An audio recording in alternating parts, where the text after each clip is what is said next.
Lauren, Sean, and Tom, just so that you all know, on these tablets, I don't know if Taylor's have done this too, they recently had an update, and as a result of the update, you have to use 2 fingers to scroll. Or if you don't prefer that, because that can be kind of obnoxious, you can click the little hand at the top that's right next to the little arrow cursor, and that should switch it back to 1. Which is a trick I just learned yesterday. So just an FYI. Let me do that now. Yeah, just FYI. It can get kind of obnoxious. Is everybody ready to get started? Yeah. Okay. All right, I'd like to call to order the regular meeting of the Board of Supervisors of the Seven Oaks Community Development District. Today is Wednesday, October 12th, 2022. The time is approximately 6:30 p.m.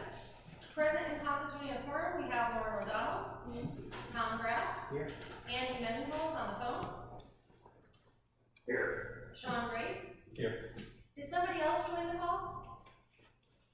Yes, Jack Christensen. And Jack Christensen on the phone as well. Hi, Jack.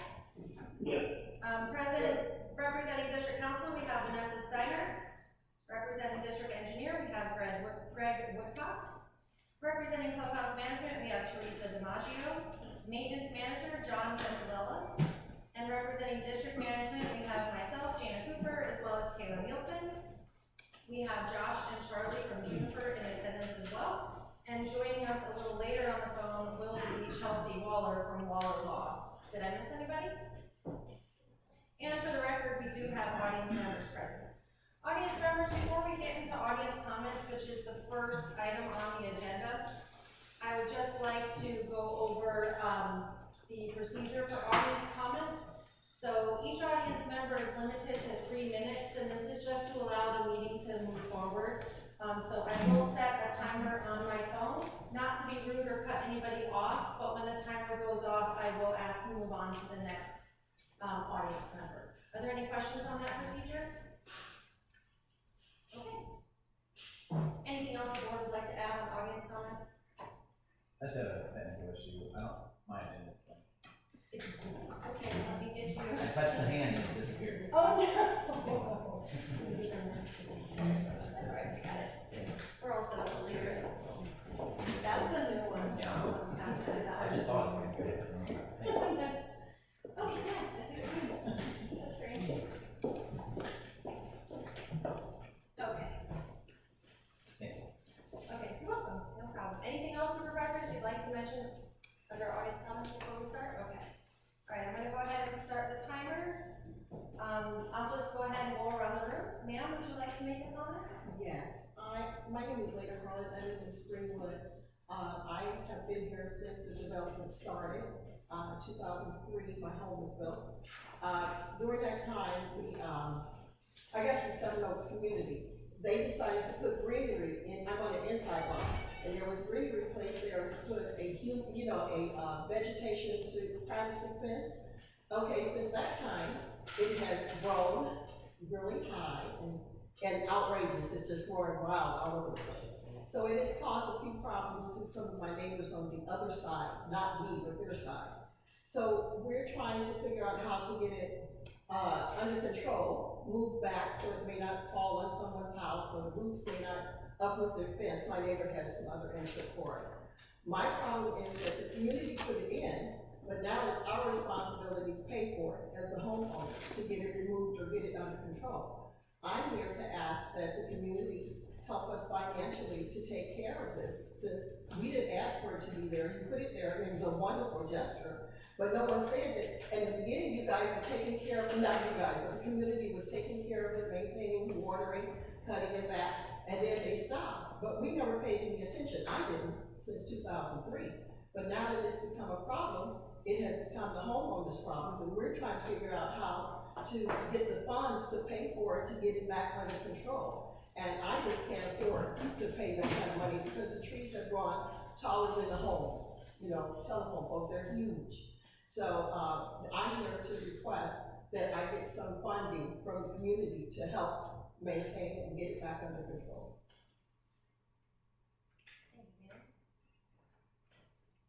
I know that you wanted to speak on the same topic, so. Yes, my name is Russ McLeod. I'm also a resident of the Springwood neighborhood. My home is back of my neighbor's, Mrs. Harlan here.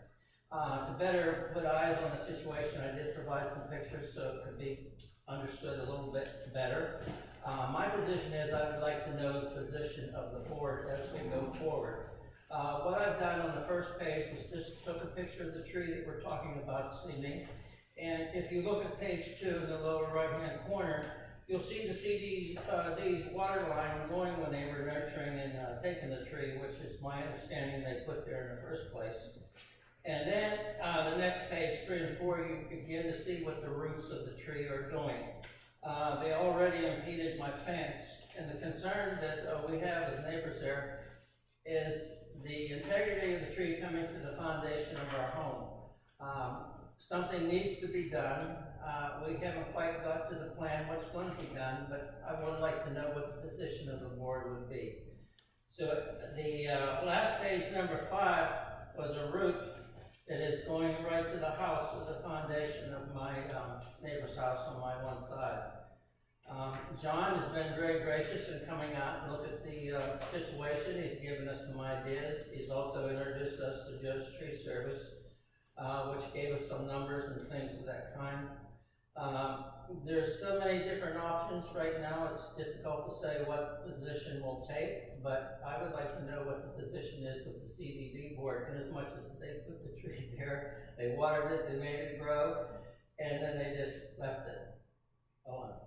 So that's my request, to see what the position would be. Thank you. Thank you.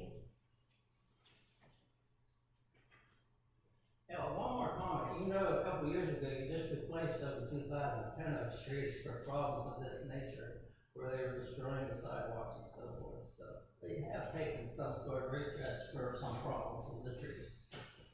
Thank you, Russell. Would you like to make any comments? Yeah, sure. George Fraser.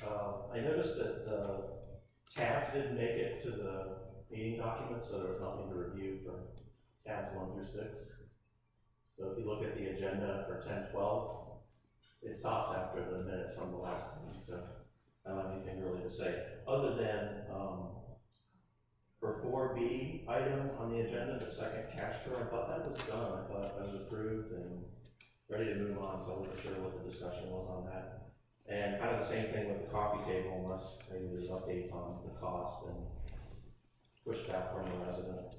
And then finally on 4D, I'm sorry, 4A, I'm sorry, the S19 parcel, I wrote to the board, I'm definitely in favor of us looking at moving forward and probably moving forward.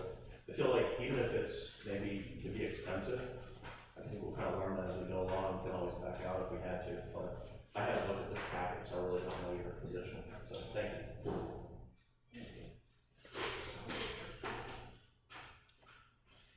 So just have a vote for everyone? Yeah, there's nothing evidence. So mine just did that again too. I think it's some. Oh, it is. Like you hit the and then anything, once you scroll away, it disappears. So I was just gonna pull it up on my phone.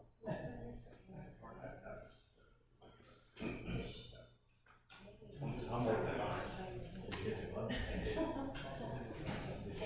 I did. I don't know, I mean, I apologize. Ma'am, would you like to make any audience comments? Would you like to make any? Going back to later, would you like to make any? Yes, my name is Pam Lockwood, I was in Grafton. I was at the POCC meeting yesterday on this 19 parcel, I'm asking for us to pursue this appeal. I know it's going to be probably revision later on, but at this point, I think we probably appeal for it, because, you know, very easy to do it, so. And Could you repeat your name for me? And I'll lock it. Thank you. Would you like to make any comments? Sure. My name is Lisa McArthur. I live in Watermark within here since 2012.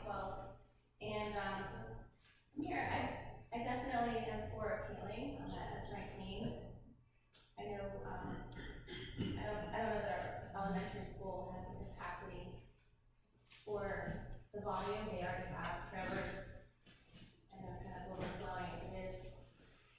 So I just wanted to express as a resident and several other residents that I know that couldn't be here, everybody that I know is in favor of an appeal. So I don't know if it's in the budget or not, to appeal. Okay, thank you. Would you like to make any comments? Well, one, that's the theme of the goals, which is kind of constant. And the other was, to see what we could do about, juniper. So back in June, they went to the common areas and they got a truck stuck. And they couldn't fix the grass, and I was promised that they would come out and sod the area, and that still hasn't happened yet. And where is that? The Laurels, Anything else? just to see where the fence is at. Okay. Or can you email me and Jana on that? I'm sorry, what? Can you just shoot me and Jana an email on that, on the thing that's her fix and all that, we'll follow up with that. What's your email address?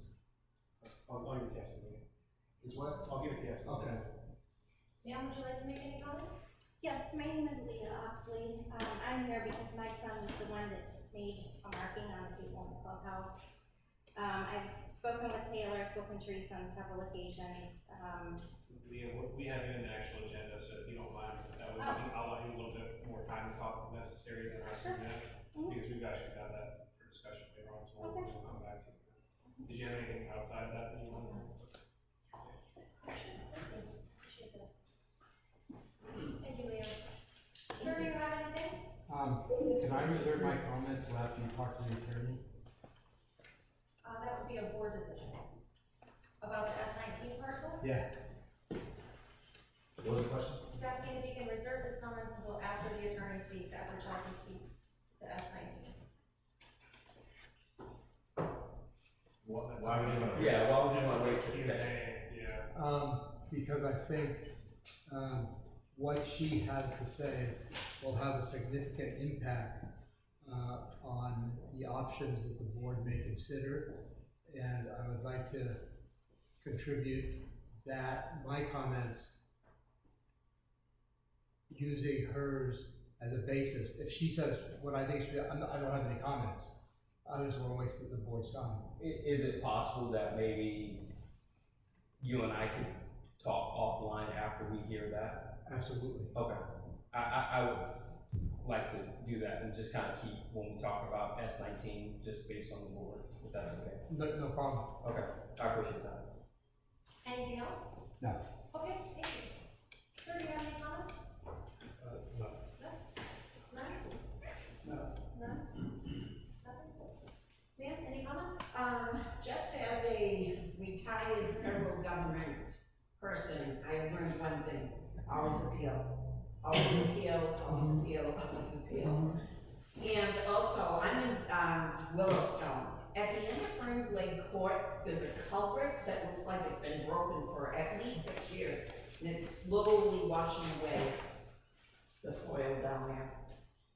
What's that road? What road did you say, ma'am? Sorry. What road did you say that it was on? Fern Lake Court, down in the cul-de-sac. You got that, Greg? Yeah. Okay, excellent. Who just joined the call? It's Andy, I just got this. Oh, okay, no problem, Andy. Was that all, ma'am? Yes, And what was your name for the record? Cindy Lyons. Cindy, okay, thank you, Cindy. Do you have anything you'd like to say? Okay, and then I'll go to the back row, and then I'll go over here. I'll start over here with you, ma'am, anything? Sure. I'm Dana Lord, and I live up front in Coventry. I want to please support the appeal for S19. The traffic's already bad getting out of that side entrance, what with Sandsville traffic, the daycare there, professional parks there. I've been here since 2004, so I've seen it happen, and it backs up all the way to Coventry some days. So I think adding additional apartments will just cause a lot more traffic up front. We're not built for it, we don't have the infrastructure to support it. It'll also crowd our schools. We've already been rezoned once. I think we're gonna have to end up rezoning again, or building more schools. So I'm just completely opposed to that becoming an apartment complex. Thank you. Right next to her? Good evening, my name is Stephanie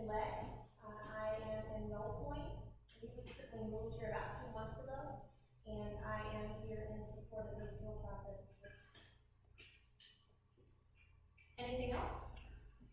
No, that's all. Okay. And right next to her? I'm simply gonna stand up because I'm sinking in it, so.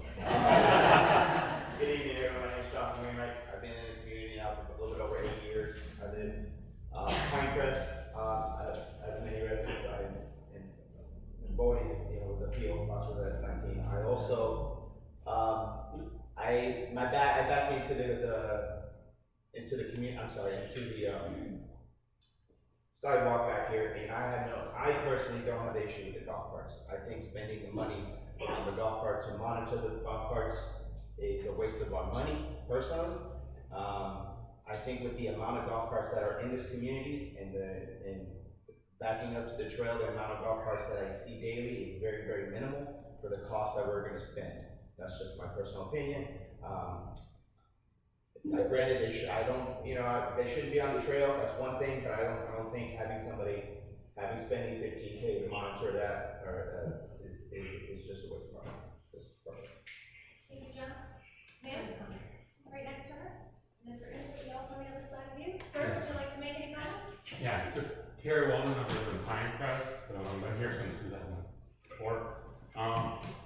Regarding S19, I'm in favor of appealing, but the only thing I would ask that the board do before a decision is made is take an objective look. There's a lot of emotion from a lot of people about this, because they're very much vested in this process, and I appreciate the work they did. I don't want to discount that, but we have to be objectively honest with ourselves in terms of what the possibility of a favorable outcome is before we commit major resources. Okay? That's one. Two, I'll follow this one. I'm opposed to golf carts. I have almost been hit by multiple kids driving their golf carts through here. And if it takes $50,000 to keep me safe, it's money well spent. Thank you. Can I get everybody in that back row? Okay, I'll go to you, sir, in the back. I'm here to support the appeal for the apartments. I don't think the schools can handle it. Building another school could be an option, but if we're already, how many teachers short for the schools we currently have? Building another school is doing nothing but wasting more money. The roads through here are already deteriorating, at least northern part of Ancient Oaks, there's holes, it's deteriorating, it's falling apart. We don't even know how much traffic the hospital is gonna bring through here. If anybody's ever had detours down Bruce B. Downs and they cut through here, the traffic adds to that, so we're doing more wear and tear there, and I'm at the northern end. I'm Jason Broderick, by the way, I'm in Crosswinds. So we're at the northern end, so we don't see much of that traffic other than going down by Sam's. So I can't imagine the schools already shortage of teachers. Where would we put the school? We've already got a library going in, which is probably gonna add to traffic as well. So it's just all these things against it, and then, well, let's run an apartment building with how many more residents? And then the next question that I have is the money allocated to Pasco, is that already a done deal for the golf carts? Can that be answered, or? Are you speaking about what we budgeted for? The $15,000 that they're talking about spending, is that already like a done deal? It's approved for the next fiscal year, so starting this month for the entire year, so. It's approved, but it doesn't necessarily have to be spent, they could change it otherwise. Will that be off-duty sheriff that will be patrolling in here now? Yes. So will they be in marked cars or unmarked cars, or how do they? Marked cars. Marked? Do we have contract for that yet? It's not really a contract, we just listen. Yeah, doesn't really work that way, but if you have more specific questions on that, I can answer. This isn't really Q&A, but if you want to email management, I'm happy to go over the specifics with you.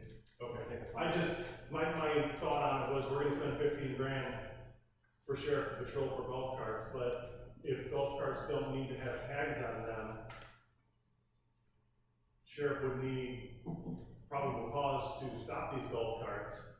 So I guess I just don't see how spending 15 on top of, I guess, HOA's 15,000, how we're solving any problems with that. We have an update on that later in the meeting too, if you want to say. Okay. That's it. Anything else? Okay, thank you. Anything you'd like to say? I just want to make sure that the board has time to address the misinformation that the $15,000 is specifically for golf carts and not everything else that would encompass of what a police officer looks for. So just want to keep that in mind because there's a lot of talk and people pushing on the agenda. So thank you. Okay, thank you. And what was your name? Right. Thank you. Sir, do you have anything you'd like to say? The couple in the back? Yes. Hi, my name is Lisa, and I live in Lakeside. I've been here for a little over a year. I am speaking to ask you to appeal the appointment only because I'm from up north, and not many people are here, but you don't see the damage and the destruction that it causes for the apartment buildings. I left up north to come here because there are no apartment buildings, because it's nice wide open space. It's going to ruin the community, it's going to be overcrowding, it's just awful.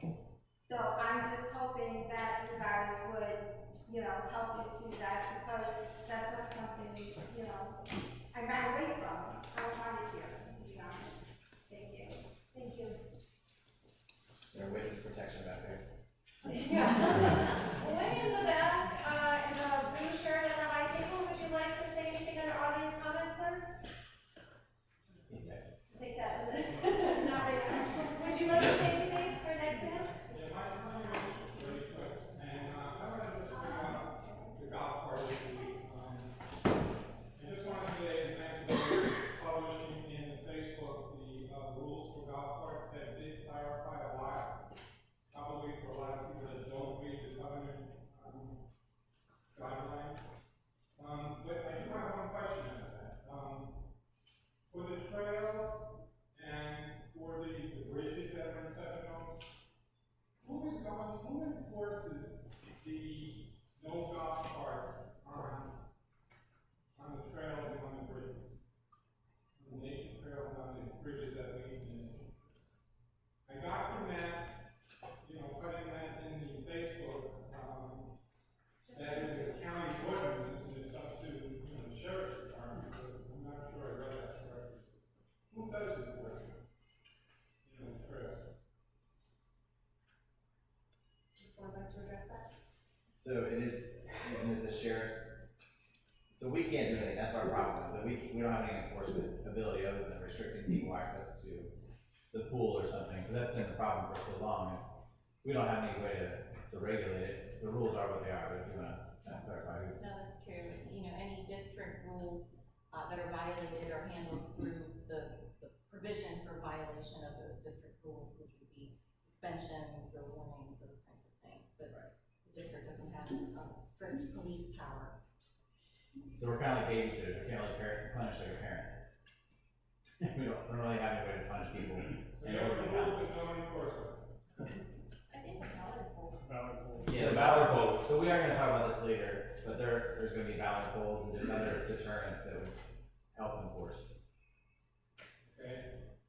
Second item I wanted to bring up is, in addition to golf carts, there was no mention about motorized scooters, which, it doesn't seem like a bad deal. I mean, it seems pretty safe, but mostly it's kids that ride on that, and they go pretty fast on the bridges, and there's not a lot of room for them to stop. I walk the bridge with my wife every day, and believe me, it's a dangerous situation on the bridges with the kids. Okay, there was no mention of all golf carts, and there was no mention of the other motorized vehicles. Okay, and then I have the third thing. We have a lot of signs up, no fishing, no golf carts, no motorized golf carts like that. Why isn't there a sign, and there are signs on all the entrances to the nature trail, but why no signs on the entrances to the trails or for the field drive? Sign for what? There's a sign sitting in my office that's gonna be installed this week. Great. Sitting in my office right now. And maybe that'll help, maybe you're going, but at least the kids that are driving the golf carts can read it, and know that they're not supposed to be. That's it. Thank you. Sir, would you like to make any comments? No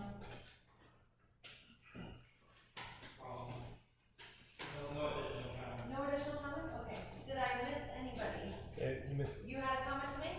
Ma'am, the thing is, most of the attendees today are for the appeal process. I think it would be a good idea who are for the appeal process, so we can raise our hand.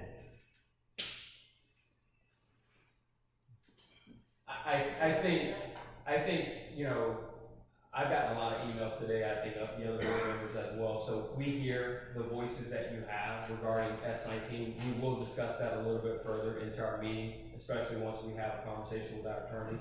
So we hear you all, and just kind of give us some patience as we try to talk through what our strategy may be, and what our options are. There's one more audience member I missed over here, and then we'll go to Patrick. Go ahead, sir. Hey, yeah, I was wondering about that. You skipped over me. My name is John Lockwood from Grassland. I was here to speak on the golf carts, but actually I'm going to take up item 4C on the agenda, which is the restaurant table, or the cafe table. I think it was the last meeting that the board had pointed out that those tables are somewhere around $1,800 for a round table, which seems slightly absurd to pay for a cafe where people eat fried pickles and drink smoothies. But, you know, is what it is, I guess, on that. It's spent. The homeowner has, from what I understand, offered a couple of alternatives as far as rather than having to have another large chunk of wood shipped here. I think there was an offer made for repair or an offer made for possibly just replacing the tabletop. Perhaps there's some issues with that vendor. I don't know, but I think, you know, as a community, we should probably look at trying to be, one, environmentally friendly and not produce waste. Number two, I've seen pictures before and after of what the tabletop looks like, which it's not in the cafe right now, so no one can actually see it. But the after pictures I saw look like this table is in repairable condition to where, you know, a craftsman probably could, you know, restain it or revarnish it and solve the issue to where it wouldn't be graffitied up. And the homeowner, I think, is willing to take care of that. So I guess that's what I'm looking for the board is to, you know, obviously there was a mistake made. Kids do dumb things. You know, I have three myself that have done some really stupid things. So also, just like to remind the board that regarding electric scooters or personal vehicles, under Florida Motor Vehicle Code, they carry the same rights as a bicycle. So if you want to ban them off to the trails, then you're going to be banning bicycles as well. So it's actually in the statutes. Our lawmakers back in 2015 had the foresight to provision those rights. Other than that, I think that's all I have to say. I would like to see the board pursue the appeal for S19. If it's possible, have you considered to reach out to other CDDs in the area? Because what's happening is the Board of County Commissioners is setting a precedent, saying, hey, we can change the zoning on this property after the fact, after people have already invested in this, you know, master design, which is what we as homeowners have done. We bought into a piece of this. And now the county commissioner says, bait and switch, guys, here you go. Here's 300 more homes right in the middle of your intersection where you're trying to go to work every day. So perhaps crowdsourcing that, like I said, with other CDDs might help alleviate some of the legal costs. I don't know if they'll be wanting to get involved. They may, especially like Meadowpoint. So, thank you. Thanks, John. Can I just bring up a clarification? I want to just, a clarification. Yeah, about the. Is the board okay with taking a second comment from this time? It's not a comment program. Okay. When the attorney's on the phone, there's no recording being made of this, because I'm just wondering if everything that's said today is recorded and it's public. There might be things the attorney says that you don't want the other side to hear, because he or she may say things that, you know, kind of tip our hand, I don't know, things like that. So she's gonna basically, just to kind of, you know, she's gonna give us what our options are. Okay. From that point, it's upon the board at that time to maybe discuss that we're out with. And will you do that privately then, at that point? No, it would all be public discussion. Yeah, we're not allowed. Yeah, we're not allowed. So, but it's not being recorded, it's just being minutes taken for it? It is being recorded. Oh, it is, will that be subpoenaable by? So it's all public. Okay, be careful.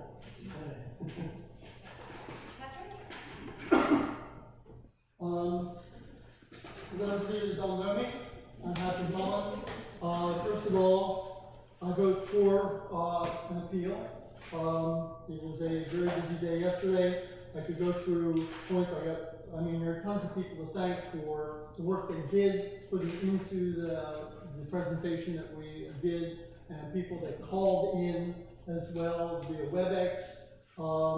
And it was such a presentation that even after she voted against us, Catherine Starkey said, yeah, this is the best presentation that I've ever seen a community do here at the Board of County Commissioners. But she still voted against us. Couple of things. We know that there's going to be a need for a change in attorneys. Our current attorney is going to be going out on maternity leave.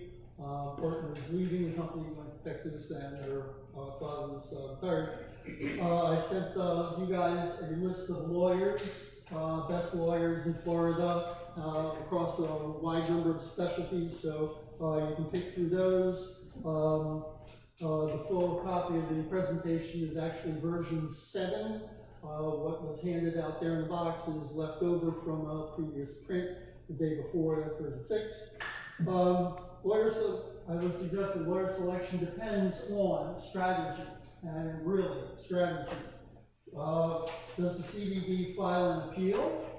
Should the CDD file an injunction to prevent SD LLC from beginning work at risk? Because in their presentation, and their approved presentation, they said, if you approve our presentation, we will provide you, the commission members, and the county staff, and the planning staff, with legal defense if the approval is challenged. So, it's sort of like in the old days we used to do in Chicago. You vote for me, and I'm going to give you some protection in return. And that's exactly what's going to happen. Okay? So with that in mind, I think an injunction should be filed to prevent SDLLC from moving forward immediately, which they have promised to do. They have said even if an appeal is filed, they're not going to wait until it's over. They are going to start work today, actually. They're going to start operating today. It's possible to file. The proposal broke several laws, including the Community Family Planning Act, because it doesn't, their proposal does not meet the comprehensive plan requirements. Even Commissioner Moore brought that up. It doesn't, and as a result, it cannot be approved under Florida state law. In order to develop any property in Florida, you must be in compliance with your local comprehensive plan. Also, the issue of the protection being provided, that falls under Florida laws called contract negotiation, contract mediation, and basically, you have to ask yourself, breaking these laws, should the CDD go for a civil complaint, an appeal, or go for a criminal complaint? Taking the case to criminal court, filing a criminal complaint for breaking those laws, which would stop them in mid-step. By the way, and for those of you that didn't know, the federal law, the Hobbs Act, gives the FBI authority to pursue issues of civil corruption in communities. So, and you can read all about it. It's at TIPS, TIPS.FBI.gov. I helped invent eGov when I was working for the federal government, so yes, it's a tips.fbi.gov. You can file a complaint either personally or anonymously, and describe and attach files as well, or do a combination of the above. Other things, more locally, do things like Better Call Benton, right, to get community support. Call One Your Side. Call the Attorney General, send an email to the Attorney General if you have a facility for that, or form a political action committee, which requires 2 people, 1, a president, and 2, a treasurer, and that committee can take in money, and the individuals are not taxed on it as personal income, and that money can be spent to support any political or community action. And it doesn't have to be spent on any one action or one particular community issue. The discussion yesterday they said this is not a rezoning issue, it's not a new project, it's not the first zone change, it's not an increase in traffic, it's not an increase in demand on CDD facilities. Sir, is it fine? Good time. Can we pass It's the your mic? time. Oh, I'm done? It's your time. Okay, thank you. Thank you. And watch the video. The video is online. Thank you. Thank you. I'm Can I out of hear, here. Chelsea Waller join the call? Yeah. Hey, Chelsea, thank you for joining us on the phone. We just concluded our audience comments, and we're going to go ahead and let you go next on the agenda. So Chelsea, I'll let you give the board an update, please. As you all know, Commissioner Oakley, switched his vote last night, and so the project was approved for S19. I just want to thank everyone that came to any of the meetings, whether it was in January or yesterday, to put in your 2 cents. That was really appreciated by everyone. Unfortunately, Oakley, I'll say no more because I knew that this was recorded.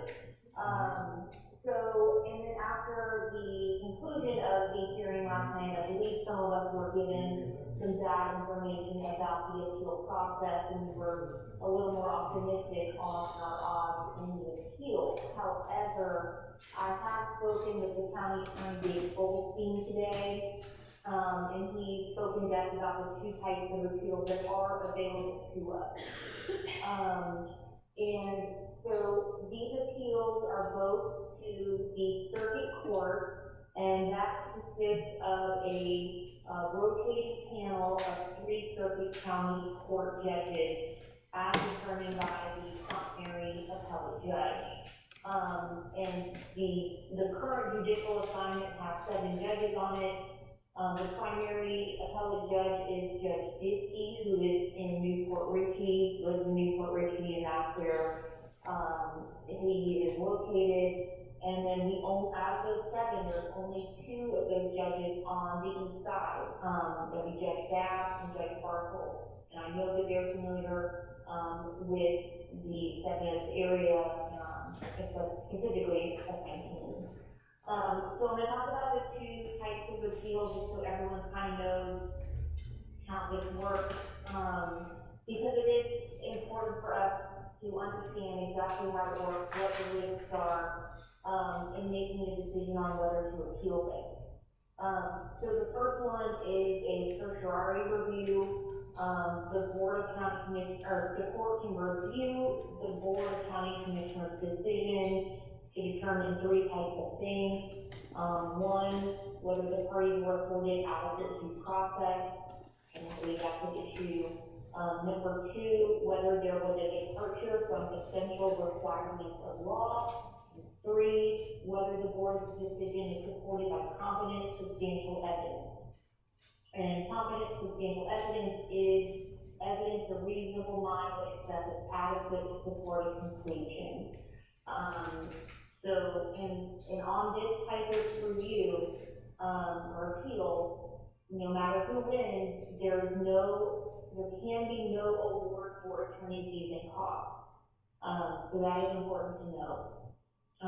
The second type of appeal, is a de novo review pursuant to Florida Statute 163.3215. And that is considered, a consistency statute. And in this type of review, the court may review de novo whether the Board of County Commissioners' decision is inconsistent with the comprehensive plan. And in a de novo proceeding, the appellate court reviews the decision of the Board of County Commissioners anew as if the Board of County Commissioners had not rendered a decision. And so the elements that we would have to prove if we go that route is that, one, that we have standing as an aggrieved or adversely affected person as outlined by that statute. Number two, that the rezoning was a development order as defined by the consistency statute. Three, that the rezoning materially altered the use, density, or intensity of the use of the property. And number four, that the change in the use, density, or intensity of use authorized by the rezoning violated the Pasco County Comprehensive Plan. Recently, that consistency statute was amended to include an attorney fee provision. So the prevailing party of that type of appeal would be entitled to an award of attorney fees and costs. In my conversation with the Goldstein, county attorney fees and costs will not be an outrageous amount because they're a government entity. However, the developer's attorney fees would be substantial.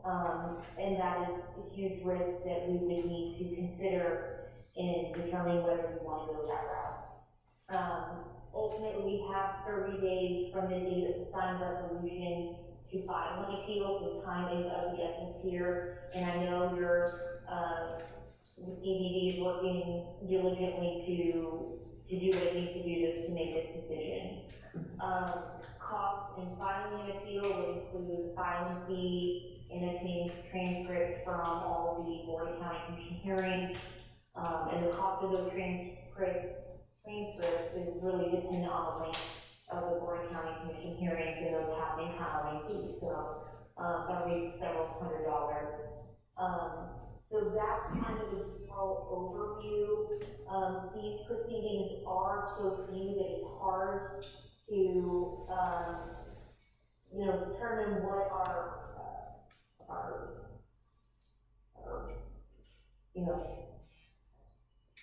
if we would prevail, what that would look like. I have pulled some, I don't know if you guys are familiar with the Tico block property in Bay City across from Castlemaine Community College, which is now Pasco State College. And so someone sued Tampa Electric in Pasco County, and they did not prevail. And then someone sued them, the county, under the consistency statute, they lost and they had to pay the attorney fees for the county on that one. So, again, I'll be discussing this with the CDD board in our options. The Patrick mentioned an injunction. We have one right now where someone is suing our client for operating under a special use exemption, and it was dismissed because our client is following the law. They were provided a special exception, so it's really the people suing didn't have standing to challenge that against our people. So I don't know if that would be the winning factor, or winning proceeding. Which is solid, but again, the developer is going to have to submit site plans and get approved and get permits, so it's going to take a significant time for them to be able to do all of that. So just be mindful of that, and the appeal will happen before then. If we go that route, so. So I Hopefully I did a good job explaining. I don't know if anyone has any board members have any questions or anything at this time. I do. So The only thing I have, two things I have to the question. Since we're under the 30-day time limit, is it possible we'll carry on our discussions tonight, but is there time for us to execute a second meeting, an executive meeting of the board, duly announced in the papers and so forth, that we can spend more time and we'll have a little more time to deal with Chelsea and with other possible lawyers at this point before we actually file an appeal? I don't know if we have enough information to say, yeah, we're going to go one way or the other tonight. I think we need to have a second meeting of the board where this will be discussed. The only item to discuss the plan of strategy. Well, we have enough time to compensate. I would agree that something like this would need some special consideration. You would need to talk to your CDD attorney about what the notification requirements are on calling a special meeting. I'm just not familiar with the particular rules of your CDD. Typically, we can call a special meeting. You can usually get an advertisement and then hold a meeting within 10 days. It's reasonable time, so we should be able to do that. We can definitely do it within 30 days, for sure. Okay. Now, we didn't have enough information, data to really come to a decision as to how to proceed. And I think that most of that should be moved to another meeting, as soon as possible. Hey, Jack, Vanessa, Yes, this one, Chelsea. it's not like a regular appeal. In a regular appeal, you just have to file a notice, and then you have 70 days to submit, your formal brief. Unfortunately, for summary proceedings, so you have to file everything within 30 days. So time is really of the essence. If you have a 10-day notice requirement for a special meeting, I would get that out tomorrow. So, Chelsea, can I make another suggestion? If we, another thing that we have as an option is we can continue this particular agenda item to a later date. It could be as soon as a week, less, more, and we don't have to do any advertising for that. We just have to basically make a motion at the end of this meeting to continue this meeting for this agenda item to a time and date specific. Good point. All right, Vanessa, can you chime in? Chelsea? Go back around. I'm sorry, I don't know, I'm not sure if you can hear some of the board members because we're kind of spread out, but the district council would like to weigh in on that. Go ahead, Vanessa. Thank you. Yes. I was going to suggest, rather than advertising a special meeting, that this is an agenda item that, at the end of this meeting, what the board could do, rather than calling a special meeting and advertising, is not adjourn this meeting, but recess and reconvene to a time and date certain, and then reconvene on that date to finish the conversation regarding this particular issue. So on that point, is there a way to have a meeting where we're not publicly? Well, in order to do that, there has to be a special, we have to advertise for that. You have to bring in a court reporter. I mean, that shade type meeting is still out. So in this situation, what should we do? Because I feel like we can't talk publicly about everything that we want to do with her before we file anything. So we need to advertise for that and also do what you were saying to continue the same. So if you did do the special meeting where it's just us, what's the time frame? It would be an executive session. I think I'd have to look up the statute to be sure, but it would be similar to advertising a regular special meeting of the board. It just has different parameters that have to be advertised. So I think we should do 2 meetings extra this week. I don't know if you have enough time to actually go through the advertising process. So, I would say that it is not ideal to have conversations on record, but at the same time, it's, we're gonna make a decision and it's gonna play out one way or another, so. And maybe, Chelsea can speak to that as well, but, at some point, a decision will be made and acted on. publicly. Well, it's not like they can do anything between now, when we do create our plans, I guess we're just saying to be public. So could we, like you said, could we, at the end of this, go ahead and do that, the recess? Right, at the end of the meeting, rather than adjourn, we would recess. Okay. We have to determine the date and time to reconvene, and then have that meeting again, reconvene on that date. Okay. Chelsea, just a quick question. When we reconvene on that date, is it possible you could be present? Yes, would it be an evening meeting? Yes. Would it be after 5? Yes. After 5, I can make myself available, just tell me what works for everyone else and I'll make sure that I'm there. Okay. Could you also provide pretty much a summary of what you just said? I took notes, but being on the phone. She actually did send it in the email, so we'll forward it to you. It's an email. And then, how about recommendations about why you would go one way or another? I don't know if it's already in that email, but That's not in the. That's not an email. maybe she can provide. Chelsea, could you maybe provide, your recommendation, which way to go, to Taylor, so he can get that to everyone? Yes, I can do that. Would the board like to discuss a meeting or a date for a continued meeting?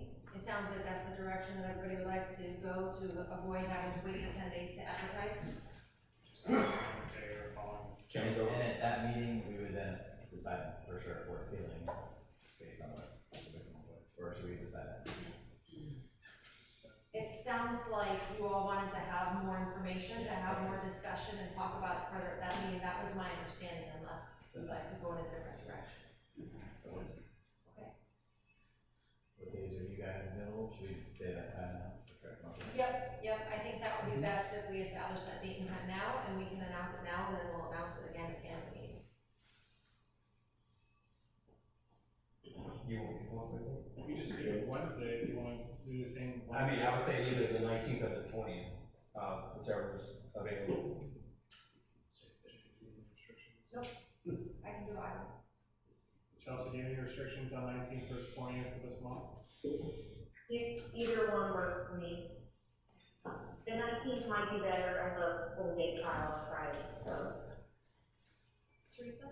I can Gathering room's not available, we have somebody like from 4:30 to 8:30 on that day. On which day? The 19th. On the 19th, but the 20th is available? 20th, is a SOPA meeting, maybe we can see. Isn't there somewhere else we can meet? I mean, can we meet in there? Yeah. You can meet in the theater if you wanted to. Or the There's cafe? 30 seats. There's What about the 30 18th, Tuesday? Tuesday, there's a meeting in here as well. Okay. But the conference room only holds 10 people. The 19th works, that's for everyone else. We can set you up in the cafe or the theater for 30 people. I think, let's just do that, like, let's do it on Wednesday, in the cafe or wherever we go, it's not, it doesn't have to be as big of a meeting as this, I don't think. Okay, so the date and time on the table is Wednesday, October 19th at 6:30 in the theater. Which one do you do? Theater. You can do And the object, does that work for you? art, we have art class. Yeah, works for me. Okay, Theater would be fine. Just point of information, when John and I tried to put together, an appeal for the North properties and tried to put it together in 2 weeks, it nearly killed us and we couldn't pull it off. no one wants to look at the 17th? Monday, I mean, Monday the 17th? Monday Night Football. Get you home before that. I'm sure Chelsea has a template for it, but, the word. Patrick. So, conflict on the 17th with you? I have a conflict on the 17th and the 20th. What about the 18th? Oh, You have a conflict on 19th, is that what? She said the 19th is good. She's going on the 19th. So we'll just keep Monday's it, not good. keep it for the 19th, yeah. Okay, so it sounds like October 19th at 6:30 in the theater, works for everybody for the continued meeting. So like Vanessa said at the end, adjourn, we'll just recess and continue until that date and time. Okay. And Chelsea, that works for you, just double checking? Yes. Before we move on. Yes, I'll Okay. be all. Okay, is there anything else that the board would like to discuss with Chelsea at this time? Chelsea, I just have a question for you. You and I talked about this a little bit earlier, but if we choose as a board to appeal, would your firm be able to continue to support? I believe, so my due date comes in December 4th, so because we have this short 30-day turnaround time, I believe I can handle it, and we'll discuss that further next week. I am going to consult some other attorneys, just so I have information of other attorneys who do this type of work as well, just because the board has plenty of options. Okay, thank you. Just a quick question here. You mentioned the two types of appeals. Is it basically you're trying to prove that the board members, the board of commissioners, violated their own procedures in granting this? It's not, which would be more technical mistake at this point? It would be that their decision was not in line with the overall comprehensive plan. It said, that it wasn't in compliance with the land code provided. Okay. And it was kind of broad,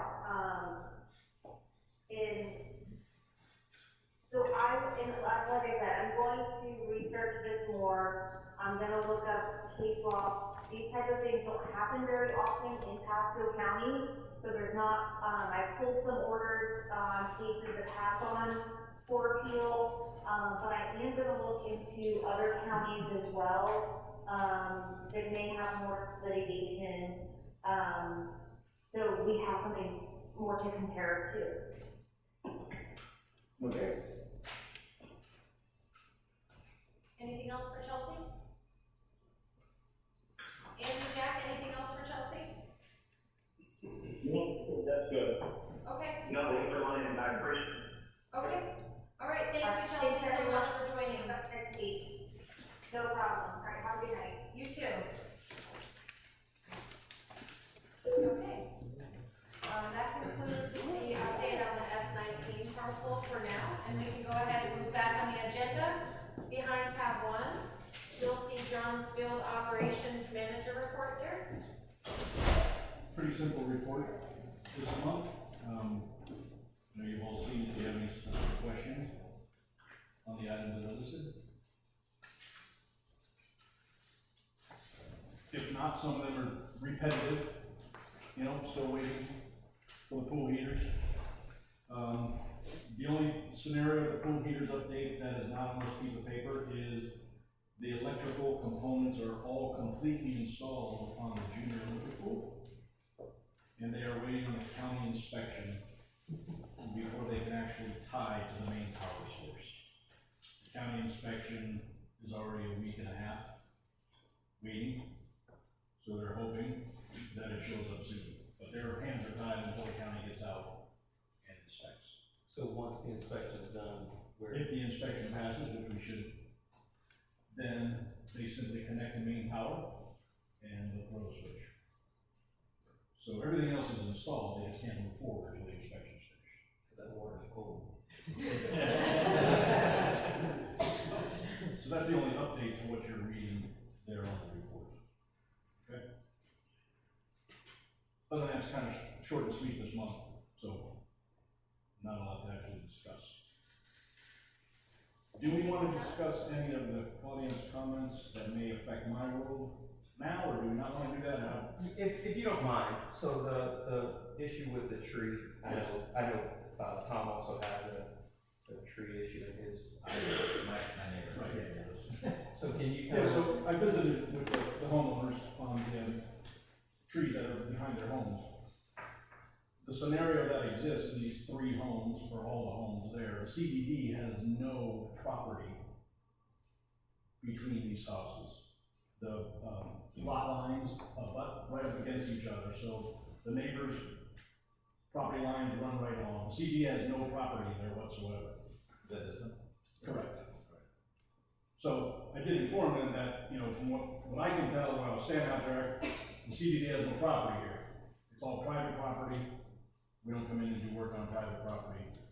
But you can come to a meeting and bring your case. And so they're here for that. But the CDD has no property at all in this location. So the trees are all on that property? It's all on private property, Okay. all of them. There's no easements, there's no property line, there's no anything. Same with my neighbor. Do we know the property line? Well, no, I mean, that would require a survey for an exact property line, but in your neighbor's case, being on a lake bank, the covenants require the homeowner to maintain the lake bank. Mow, trim, trees, so forth. So I responded to them, the homeowner, in your neighbor's case, that if they choose to take the trees down, it's not a CDD issue, it's an HOA issue, and they would have to follow the HOA procedures. So going back to this one here, you know, they're saying that we planted these trees there, even though now it's on private property. Right. Do we know that was? Well, I don't. It's probably a correct statement for the mere fact that there is irrigation that was run there. I can't tell you whether or not I wasn't around. Yeah. 24 years ago, when they planted that line, or if they planted that line. But it's highly possible that they did. I was on the first board, I was the director on the first board, for some months. Yes, you did. Well, not yes, you did. But I can vouch for you that it was done. Okay, so somebody has some knowledge that it was done. I do have proof that I was on the first board, in fact. Okay. But whatever the scenario was then versus today, there is no CDD property that exists in this discussion. So I'm gonna look to you. So what? Okay, well, so typically, I think we probably had this discussion before, because it comes up quite a bit. If a tree is growing into a homeowner's property, the homeowner has the right to trim it.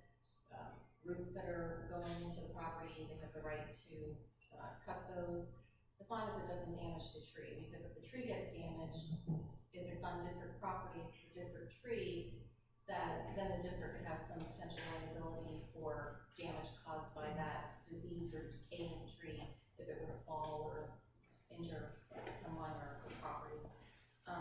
So if this tree is not on district property, then it's not the district's tree in either scenario. So if it was on district property, you could weigh the factors and make determination of how you choose to handle your trees as the district board. But if it's not even on the district property, then it's. And even if it's on the district property and there are yours, you can cut off whatever. You can. You can put that right. But in this instance, it's not a district property, so. John, may I remind the owners that if any tree is deemed to be removed, then an AMR has to be filed for the DRC to approve the removal of that tree, because each home lot has to have X number of trees on it to meet the county standards. So just put that caveat in there. Any further discussion on this? Just real quick, what about I guess that was the tree line that, right? Yes. Anything else on this particular topic? We do have Josh and Charlie here from Juniper. Is there anything that the board would like to ask or review with them while they're here regarding landscape?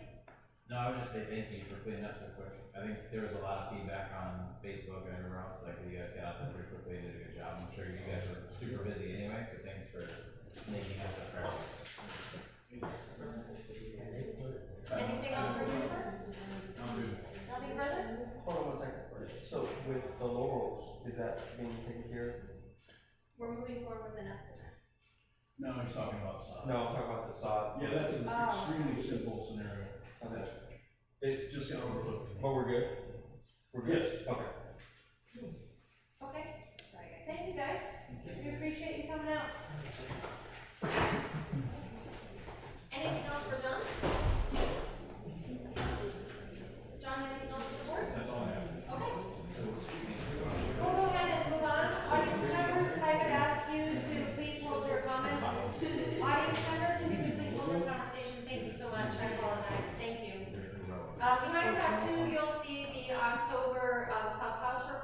Teresa. Teresa, I'll let you go ahead and present. Does anybody have any questions on my report?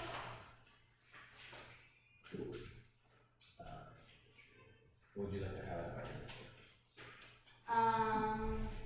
It's just basically just all self-explanatory. The only thing, you know, I possibly mentioned in the past that we need fryer for the cafe, which is an expensive purchase of $12,975.90.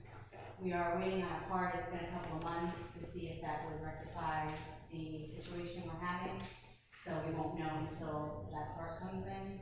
But we've had this fryer for, I would say, about 9 years, 10 years now. So it's served its purpose, and it's still chugging along, but it's a possibility that it just might fail us soon. So just wanted to let you know that. And how about the boot camp?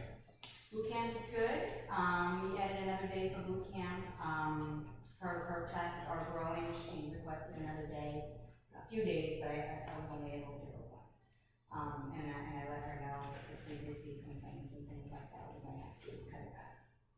And she was making comments for that. You guys are amazing. Thank you. Anything else on this specific report? Okay, so I did have a couple more things that just came abroad recently. I'm getting a lot of requests, not a lot, but I'm getting a few requests lately to do fundraisers here at the residents clubhouse. I don't know if we want to discuss if we want to consider advertising for them, if you want to limit the amount per year that we do, if you don't want to do them at all. But we do them for ourselves here as far as Toys for Tots, Metropolitan Ministries. We did through the residents a hurricane drive, which was very successful. So thank you everybody that contributed to that. That was, very successful. We had a huge load of the what was the company's name that picked up? Bulls Moving Company came and picked up all the items that all the residents donated. So, but we have a specific fundraiser that was actually last night requested if we can go ahead and advertise it. It's Leukemia and Lymphoma Society. So I don't know if you wanted to entertain these. I just don't want to keep coming back to the board, every time we have something like this. So you requested also like a food bake drive. I don't know if you want to. So what's required of us to approve or not? We would just advertise it on our Facebook page and our newsletter, put the link on for the residents, and then it would be based upon our residents if they want to participate or not.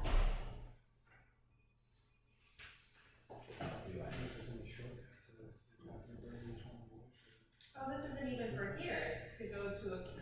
Yeah, it's not here, it's an outside. Yes.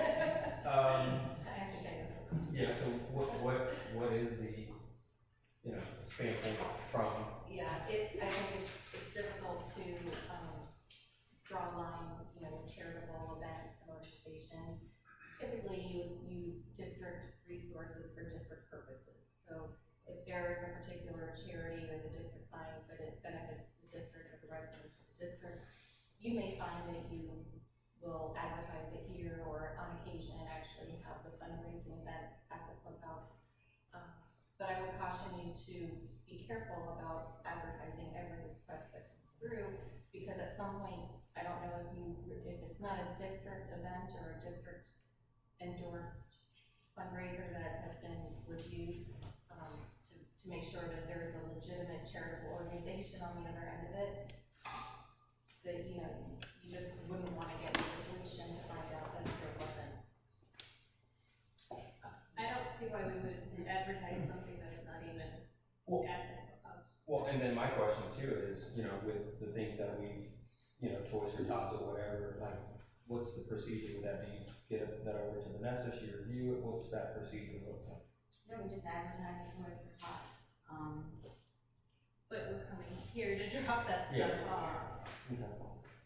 That would have more of a district purpose behind it. I I would definitely say, you know, if it's district purpose or district, you know, supplies, then, you know, definitely we can advertise that one there. So, moving forward, just continue with the Toys for Tots and the Metropolitan Ministries. Or, you Or know, can I take it to somebody, every time we have a request, I don't have to come to the board, I'll just take it to district manager and Vanessa? I would say if it's facilitated here, then that would be something that the district can facilitate. So if it's facilitated here, we can do it here, because for instance, we would like to do something with this here as well and do like a bake sale. That would probably be like, this year. Yeah, And then we if would it's- just have it's like, on brand. right, on site, and then with liability insurance, so we need that from whoever he's getting the food from and things like that. Right. Feel like any other event. Any other event.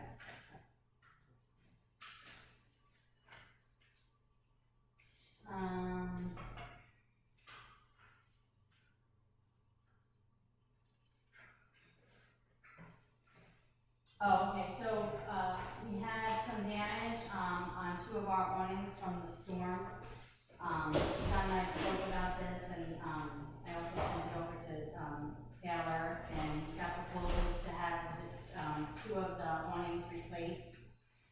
Now, the two cabanas, we have 5 on that side, so if we replace 2, there's gonna be an aesthetically, you know, looking, you can have 2 brand new ones and then 3 faded ones.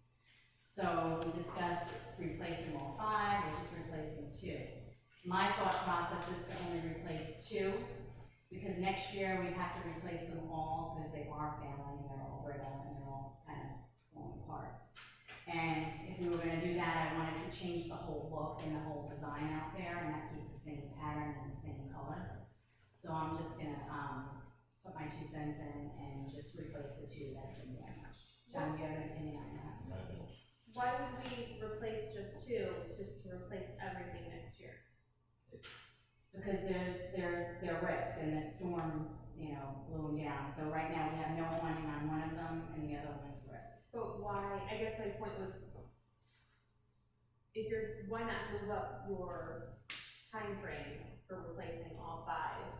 Would the 2 then? Well, if we replace 5, then next year we're gonna have to, that's the kind of waste of money. Will the 2 be okay for next year then? Would we be able to match them, or would they be faded? She Well, said, we don't why think- not just do a new color for all? Yes, that was my point, sorry. There's 14 and the price for that, I brought that to the board and I believe you all denied it for this fiscal year since it wasn't a priority. Yeah, it was I up think there. it was, 50,600. Okay, so it's not just 5. If you Yeah. replace 5. So the 5 is just on that side where the 2 are damaged. Okay. But then the aesthetics, I mean, if we're going a totally different color.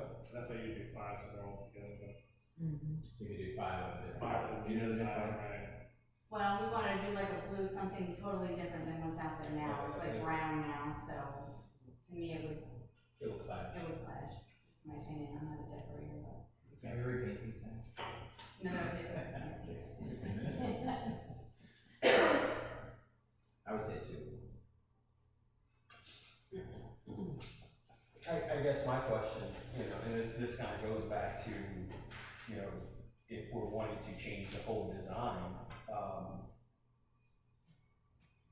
you know, we change 2 right now, and then go waste $5,800, because now we're gonna change the design in a year. I just don't think that's the right thing to do. I think we need to maybe stay on the same scheme, if we could. That way, we're not looking to continue to replace with a huge amount of cost. That's just Well, you also have to think patterns too might not be the same and available as time goes by as well.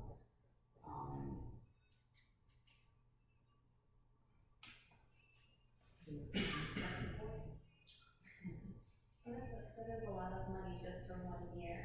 Yeah. That's my point. I'm only one voice, so I need other No, people. I agree with you, that's why I was saying why not do the 5 with the new pattern, and that way we're not chucking it out the window, but if it's gonna be so different. I mean, is there anything that would possibly coordinate with it?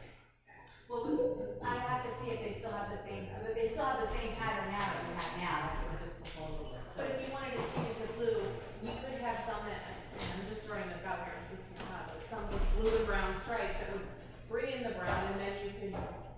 I personally wouldn't, I wouldn't do that. So why would We're all like uniforms. why would we not stay with the same brown color? You could, yeah. We can say I mean- we're talking about 1 year. And the only reason why I'm saying that is, if we stay with the same brown color, and let's say if we do go off the pattern a little bit, it's not going to be like, oh my God, what the heck? How long do they last? 5, 6 years, maybe longer, and sun and we pressure wash them, twice a year as well. Have you looked at the options of what they have? We looked at, a while ago, before we got that first proposal, replace them all, we looked at some patterns and some colors. I say if you stay within the same color scheme, and maybe look at changing the pattern, I think that's more of an option, and to keep the cost down, instead of saying, okay, we're just gonna, throw away $1,500, or in this case, $10,000. My personal opinion, that I think then we should just keep the same pattern, same everything, so next year we need to change them all. If this pattern's not available, at least we're in the brown scheme and we can find something. So I say we look at what's available before we have to determine that.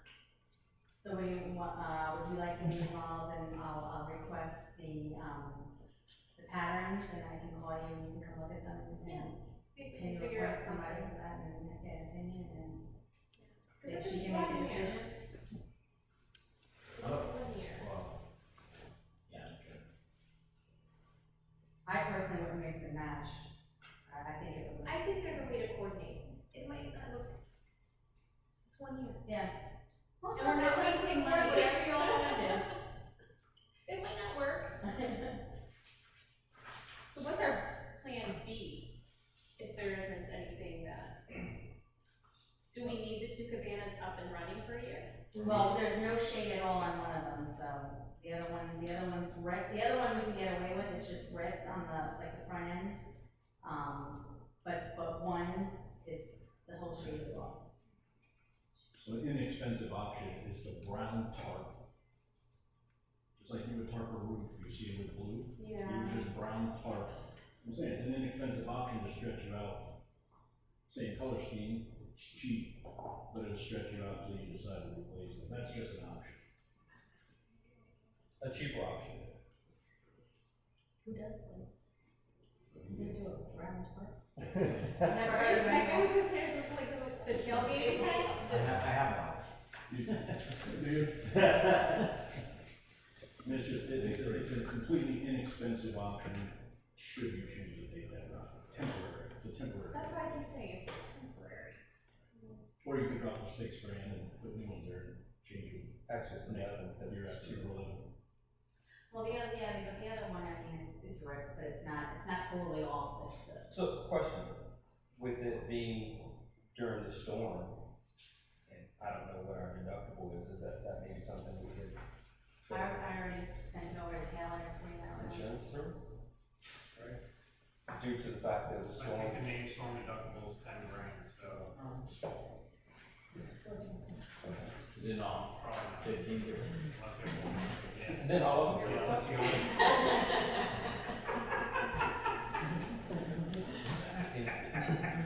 Just asking a question. Well, we can just leave it for next year and but I don't know if you want to do that, it's fair. So, Is there a you guys reason can we just- can't bump up the replacement? I know it was on, Budget. It's budget. You can't afford everything. I understand. So we can look at that. I would say maybe you guys meet over the next month. And come up with some ideas. 1 month, Teresa, you All right, got 1 month. I say we table, let them meet, come up with an idea or a scheme, and then from that point, bring it back, let us make a decision at that time in November. Okay. Let me know. Yeah, absolutely, thank you. Okay, so we'll go ahead and table the awning proposals for now.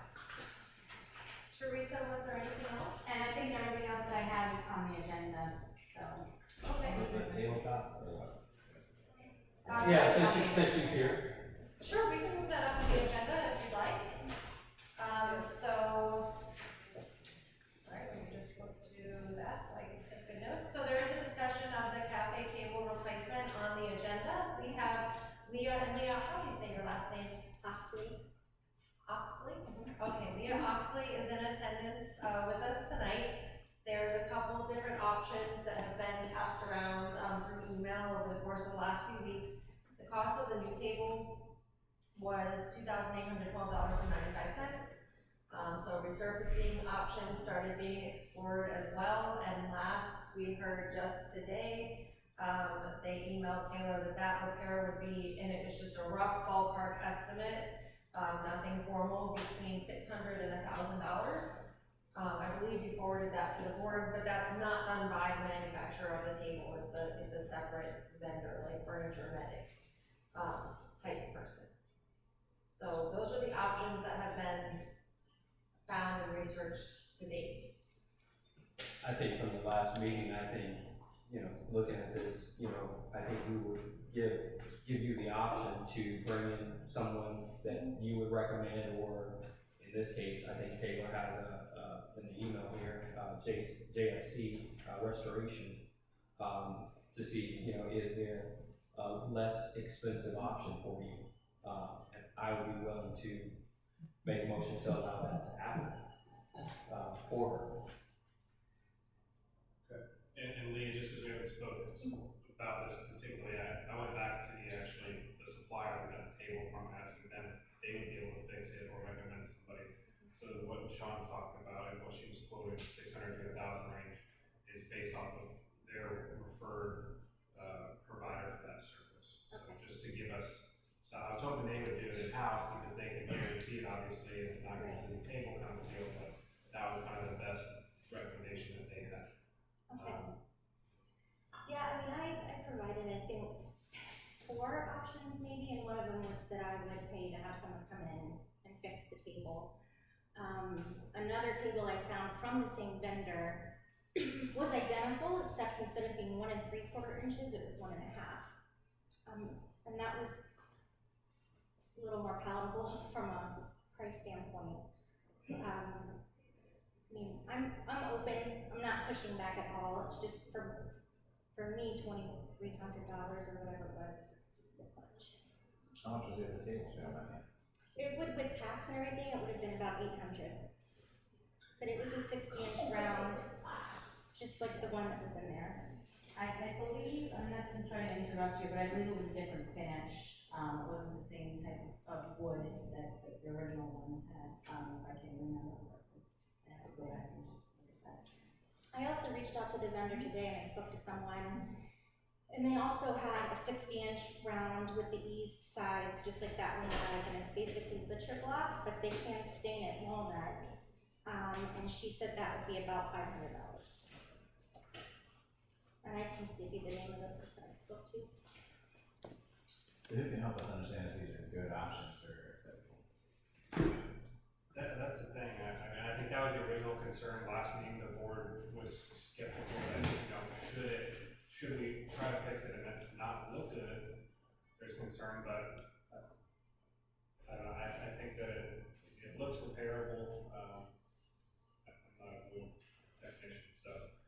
But it seems that they're confident that the repair person recommendation, so. That's a lot better price. It's definitely a lot better price. Meaning to fix it. I have a question instead. One is the surface itself a solid wood or is it laminated? So it's a solid wood with some sort of a finish on it, but it's not a laminate. All right, so we got some depth there. Looking at the picture that was sent out to us, besides the actual drawing itself, there appears to be bulk-in dents in it. Or am I seeing something else? Those appear to be deeper than the scratches. That's how it's made. Jack, that you see the hole look in the actual wood is actually the actual wood itself. Oh, part of the design. Yeah, it's part of the design. Right, but don't you see what look like almost droplets of water, they look like ball pin hammer, dents surrounding the drawing itself, which would be deeper, which the indicator would be at least $1,000, discount. Jack's correct, that it's a distressed look. Yes. So it does have what he's describing. It does have that. Okay, so that's by design. Yes, it is. Okay, so John's saying that's not something that need to be repaired, that's by design. Has anybody seen this countertop or the tabletop other than just pictures? Has anybody looked at it? Yeah. The table's still here, Jack. I seen it when it first came in. But Yeah. Some of us have seen it, I mean, we just removed it so that there wasn't, you know, images on it, in the restaurant, but, yeah, I've seen it, Teresa's seen it, John's seen it, Sean's seen it briefly. I saw the after, because it looks like the maintenance crew here was able to bump a lot out, by the time I saw it. And that was another option, was for me to pay for the labor, to have the maintenance people here buff it out. I think our concern there is if we do it and we don't get that finish the same, it's gonna throw it off. And I think that's why we kind of wanna go to the experts and what they kind of came back from the manufacturer. I mean, it's a wood table, professional should be able to get it straightened out. I agree. I mean, I think if you want to go to a repair option, I don't think John is gonna wanna take on that task. I would say that you could either give Lee autonomy to choose someone of whoever she wants to choose, or we can say that we wanna use the person that the manufacturer recommended as somebody that we at least have a referral for, if we're more confident with maybe. Would you be opposed to using who the manufacturer suggests? No, would they be able to give me an estimate of what we're looking at? Yeah, they can come out and look at it too, and give you a Okay. real estimate essentially. It just depends on the depth of everything, is what they're essentially pricing off of. So I go with the person, the manufacturer, that recommended. So that was JFC Restoration, or Furniture Medic by JFC Restoration. Would the board like to put a not to exceed on this? I mean, we're not paying for it. Right. Yeah. Right, so if the board agrees to go with this. So I made the motion to allow her to use this recommendation Okay. to try to repair the It's table. efficient to repair. Okay. Correct. Okay, so that was a motion by Sean. Is there a second? I'll second. Who wants it? Okay, second by Tom. Oh, I should let you know. All in favor? Any opposed? To exceed $1,000, No, Jack, I was asking if there's a not to exceed on it, if it goes beyond a certain dollar amount, but the board is just made a motion to, authorize Leah to work with this vendor, JFC Restoration, to get the table resurfaced. irrespective of the cost. It's not our. It's not our cost, Jack.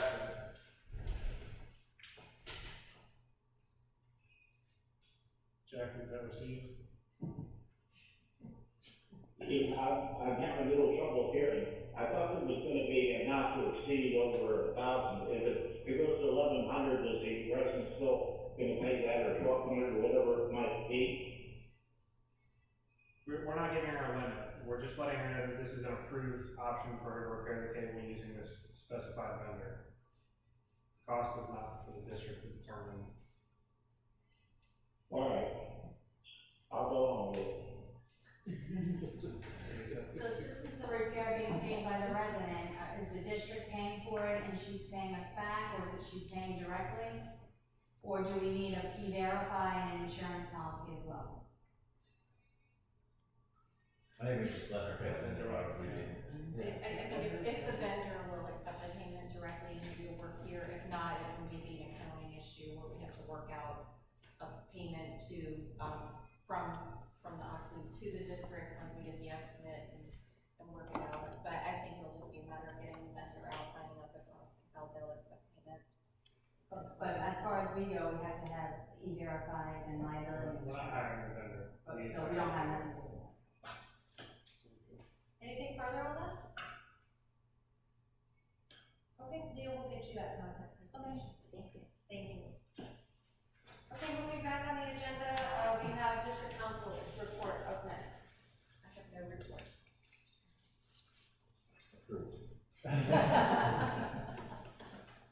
Any questions for council? Jack, Andy, do you have any questions for council? Didn't you send us No. something for this? None for me. I sent it, yes, she sent an email. Do you have questions for that email? I'm trying to remember the topic. Call me. Yeah. Hey, don't, just reach out to her directly. Thanks. Oh, okay. Anything further for Vanessa? Okay, we can go ahead and move on to district engineer, Greg? Sure. We started reviewing the district signage in compliance with the MUTCD standards. We've spent about three days on site so far. What we're coming up with is there is more signs that do not meet the standard than do out here.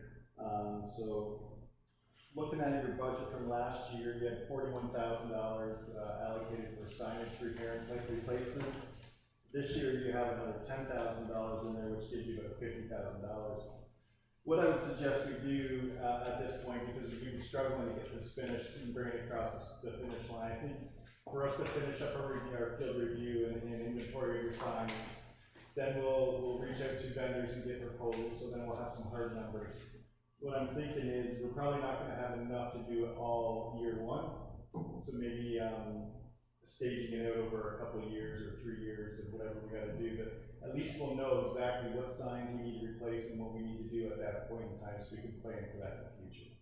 So, that's what I would suggest on that, and I just want to give you a little bit of an update on that. What we're thinking is probably, I hate throwing out numbers so I'm never correct, but we're probably looking at about $60,000 in signage, replacements and repairs.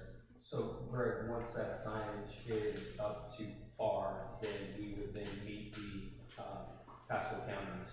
Yeah, we'll provide you with a certification saying that it does meet the MUTCD standards, and that's the hand that the Pasco County will approve it. Perfect. The other thing we're working on at the last meeting, approved some pond maintenance. I did get the signed contract page back today that I'll forward to you, and so I think that's all wrapped up and ready to go now. Well, in January when we can do the work.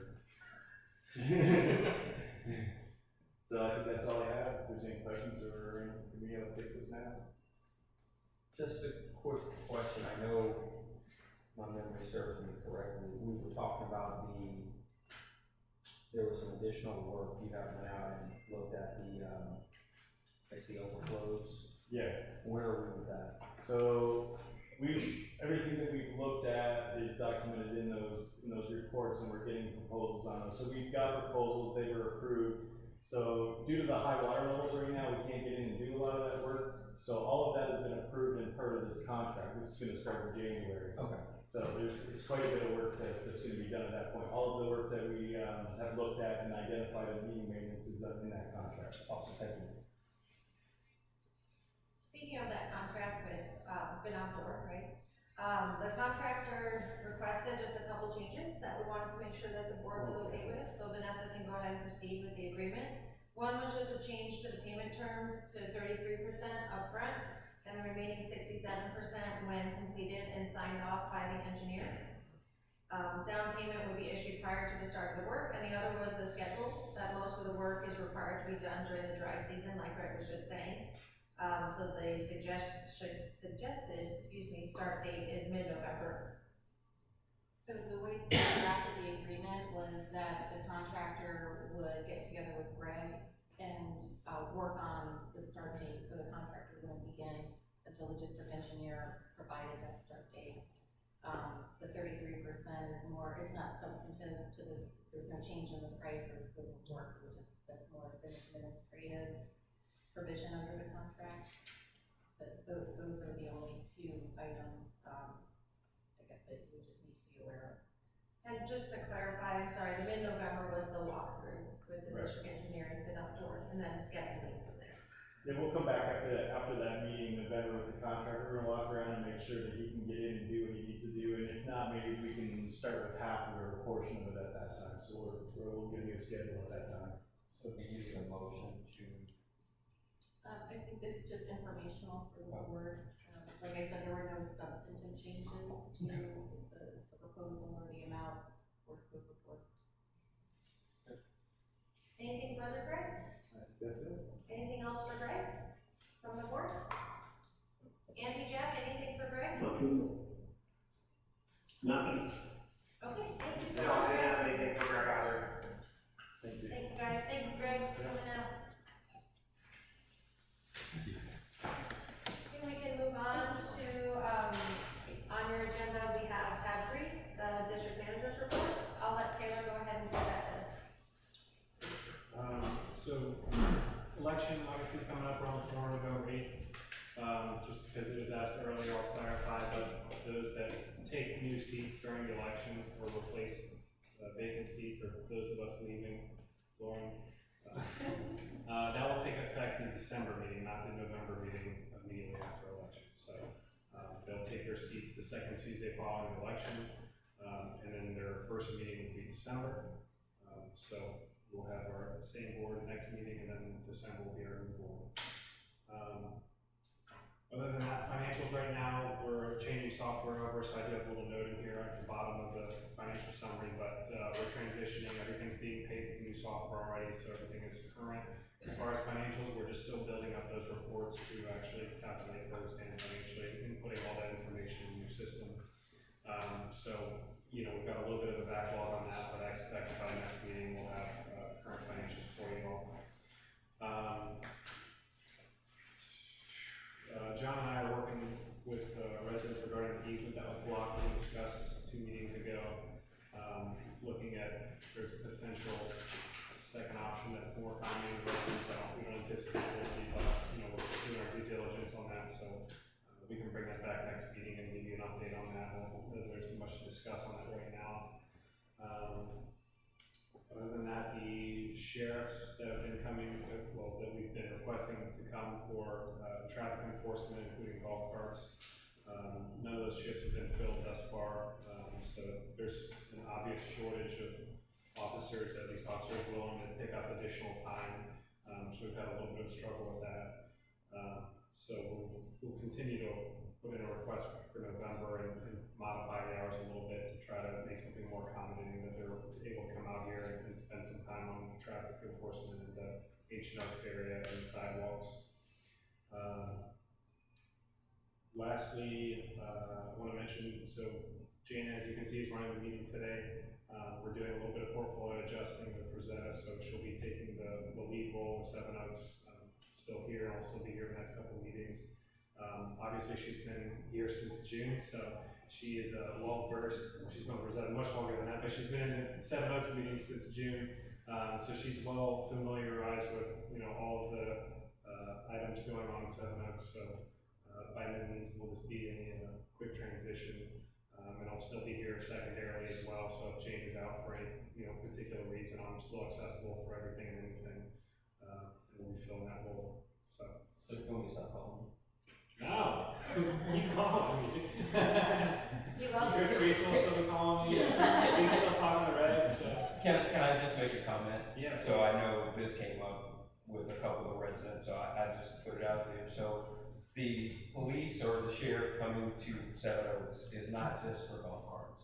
It is for all traffic enforcement, whether that's speeding, illegal parking, or whatever the case may be. So it's just not for golf carts. That is an issue that has been addressed, but that is not the reason why. Thank you. Any other questions for me or Jana regarding the district management report or changes? Seriously, you guys can still call me. Does she get her cell phone too? Sure she will, yeah. Absolutely. Again, the financial statement that's in here is from July, as we build new reporting to get you guys any financial stuff, so we'll get that out as soon as possible. And you should have the new operation meeting, well, she'll get to that in after she upstairs, so. Anything else, Sid? No.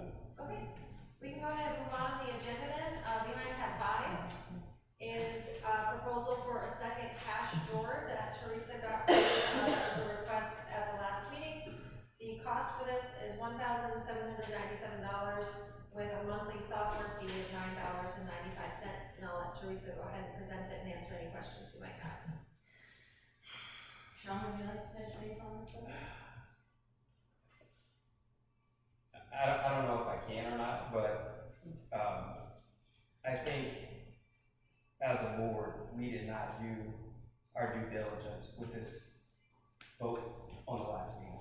So I don't know if I can talk about that. So, last meeting, the obvious intention of the vote that happened very abruptly at the end of the meeting was, with the intention of being able to take cash at the cafe, obviously. So, we didn't really review the exact costs incurred, which is why we have postponed until this meeting to actually review the cost before spending the money. In the interim, Teresa has been able to, with her staff, use the cash where they have existing, so they could still accept cash, and that we didn't have that concern among residents. But obviously, for the long term, this would be a more better solution for them to facilitate cash if we're going to continue that cash policy. So, if I could continue, I think we rushed to a vote because it was late, and we did not give Teresa, which, we've said multiple times, we trust the decision that Teresa makes. And I think we didn't. We didn't allow her to find out what the issue was, address it with her staff. If it was one person, if it was 5 people, we don't know that, right? But I think we did a disservice and not allow her to fix the problem before we jump to a conclusion. Let me ask a question here. I mean, if we have one cash drawer, why can't we do both? Well, here's the thing. So there's a policy and procedure, and she can speak to, that she has to take cash. Unfortunately, something happened. We don't know because we weren't here. Someone complained to Tom, or multiple people complained to Tom, and we made a very rash decision based on someone complaining to take a vote to now spend additional money. Well, I mean, to be fair, my kid was one that wasn't able to buy something with the cashless system. Well, that was the original intent. We said we would try to go cashless, but if there was concerns and people weren't able to actually execute, because my concern, I've said the whole time, is that if a little kid can't bring you $2 and get an ice cream, then we're not doing our job. I don't care. I trust you against your decisions. I'm not saying we're disregarding it, but our client is the resident. But we are disregarding that because she does disregarding us taking care of the resident. She is. There is a policy in place that she has. Well, it didn't work. Well, but what I'm saying is, if we trust Teresa with our staff to train, we need to be able to bring that back to her, let her train and fix the issue before we make a very rash decision. Well, how much is the cost of it? Can you repeat the? Sure, yeah, just under $1,800, $10 a month for the software. How long did we go cashless? At least 2 months. Oh, it was the whole summer. Yeah. A couple of months. So I do think that we had time to kind of get the kinks worked out, especially over the summer months. So explain, why can't we do both cash and cashless? Well, we can't. Well, but that's what I'm saying. We aren't. You keep saying we can, and that's a great thought, and it was a good thought when we initially started. It's proven based on the horrible complaining I had to deal with that it's not working. And it's not on you, you're training 16-year-old kids or whatever, and sometimes they're busy, they're backed up, and they're like, go away kid, I'm not gonna deal with the cashless stuff with that gift card thing, so they send them away. So the kids spent literally an hour in line, multiple kids did, and that's not the only complaint, that's the one that's closer to me, but that's not acceptable. So for us to spend $1,800 so we can take cash again, I just think initially it wasn't a well thought out plan to go cashless, because it wasn't seamless and easy. We tried it, it didn't work. I'm not trying to make a rash decision with $500,000, it's $1,800, and a kid needs to be able to come and pay for it. So, Teresa, could you explain your policy procedure, what should happen? So when we brought this to the board and we all thought it was a great idea, to go cashless, in the beginning, yes. See, I didn't know any of these complaints, because usually residents will come to me with any complaint. So obviously I didn't know that there was a complaint or somebody was doing something that they weren't supposed to be doing until Tom brought it to the board. So, but basically we do take cash, we just put it on a gift card. So the staff is supposed to come get a manager, so the management team would rather be in control of taking in the money in cash than the kids. So, they're supposed to come get us while we're here if somebody wanted to take cash, and then we put it on a gift card for them. No staff member was ever supposed to turn down any resident with cash. And I think maybe there was, I don't know who's done it, because I haven't addressed or even talked to any of the staff about it as why if somebody turned somebody down. So that was just my thought, you know, before we went and spent the money too, you know, to see why somebody would have turned down somebody instead of getting one of us. We're here. Busy. You know, you have a line out the door and it's like. Yeah, but they shouldn't be, you know, there's rules and policies in place that we're all supposed to follow, so if they're not following it, we would just go through the procedure like anybody else, saying, you know, just make sure we're doing this correctly. You know, and then at that point, if for some reason they can, or for whatever reason, then I would bring it back to the board and say, hey, this is not working out. You know, I do think we need to spend that money, get a second cash. So here's what happened, I can speak to it, I promise. My kid was asked, like, he had $20, and I said, get it on the gift card, and then you can buy your item. Okay, they needed a phone number and an email. He's 10. He had no email to give. Yeah. So then he comes back and he's like, okay, well, I couldn't because there was information that was asked of him that he could not provide. He's 10. Right. So that's what happened with that. It wasn't that they turned him away. He just couldn't provide the information. That's for like him. And I totally agree that could have happened, and the staff knows if they're not trained or don't know something, they need to come get a manager, and I don't think they did that process, and that's kind of why that happened. But is that a requirement to get a gift card? You have to have that kind of information? No. So again, it goes back to training, right? And I think, you know, the recommendation, Tom, that I gave to Teresa is, you know, this person that complained to you, right? Let's get it to Teresa, let's talk through what happened, right? Let's get an understanding so we can train better, and then maybe for the inconvenience, hey, you know what, here's a $10, $15 gift card on the clubhouse. That way, at least we understand what the problem was, we properly trained, and that problem goes away. But we tried for months. Yeah, we tried for months, it's $1,800. I know your wife works here, she probably has an opinion about this. Yeah. I don't really care. Actually, it doesn't affect her, right? I'm talking about based on what I saw while I was here. I was here probably almost every day during the summer. I ordered. Okay. I saw how convenient it was for the staff, for Teresa, to be able to do their job.